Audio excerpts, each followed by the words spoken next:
এটি আসলে আমাদের দেশের একটি অশনি সংকেত যে কিছু অনলাইন পোর্টাল তারা এই বিভিন্নভাবে তারা এই ধরনের চাঁদা দাবি করেন এবং না দিলে সামাজিকভাবে বিব্রত করার চেষ্টা করেন। রূপগঞ্জ উপজেলা পরিষদে 1% থেকে যে প্রজেক্টগুলো নেওয়া হচ্ছে, এই প্রজেক্টগুলো আমাদের মাননীয় সংসদ সদস্য জনাব মুস্তাফিজুর রহমান ভুইয়া দীপু স্যার উনি ওনার ফেসবুকে এটি অলরেডি প্রচার করেছেন।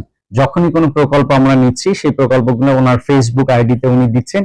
একই সাথে আমাদের উপজেলা প্রশাসনের যে ফেসবুক আইডি রয়েছে, পেজ রয়েছে, সেগুলোতে আমরা এটি ওপেন রেখেছি যাতে জনসাধারণ জানতে পারে কোথায় প্রকল্প নেওয়া হচ্ছে এবং প্রকল্পগুলোর আদৌ কোনো কাজ হচ্ছে কিনা।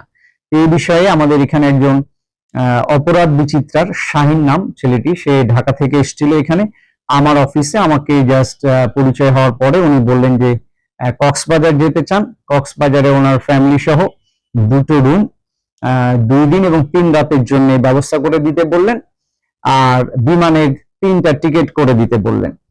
তো আমরা যখন অপরাধতা জানাই তখন উনি বললেন ঠিক আছে, এগুলো অ্যারেঞ্জ করা লাগবে না, আমাদেরকে 50,000 টাকা দেন যাতে আমরা নিজেরা যেতে পারি।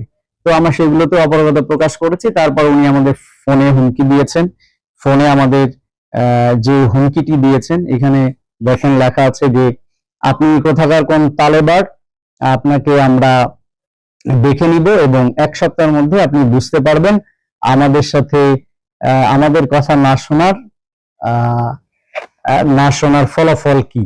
এইভাবে উনি আমাদেরকে হুমকি দিয়েছেন। এরপরে এই নিউজটি করেছেন এবং নিউজের কন্টেন্টে আপনি দেখবেন কোনো কন্টেন্ট নাই, জাস্ট বলা হয়েছে যে এখানে আমাদের যে প্রজেক্ট গুলো নেওয়া হয় 1% থেকে সেখানে টাকা তছরূপ হয়েছে, বাট কোথায় হয়েছে কিভাবে হয়েছে কোনো ধরনের তথ্য নাই। মোট কথা উনি আসলে কিছু টাকা চেয়েছিলেন এবং এটি আসলে আমাদের দেশের একটি অশনি সংকেত যে কিছু অনলাইন পোর্টাল যাদের আসলে দায়বদ্ধতা নাই তারা এই বিভিন্নভাবে, বিশেষ করে আমাদের UNO office, AC land office, engineering office, এই অফিসগুলোতে গিয়ে তারা এই ধরনের চাঁদা দাবি করেন এবং না দিলে সামাজিকভাবে বিব্রত করার চেষ্টা করেন। বাট এটি আমরা অলরেডি আমাদের মন্ত্রণালয়কে জানিয়েছি এবং তারা এই বিষয়ে ওয়াকিবহাল হয়েছেন।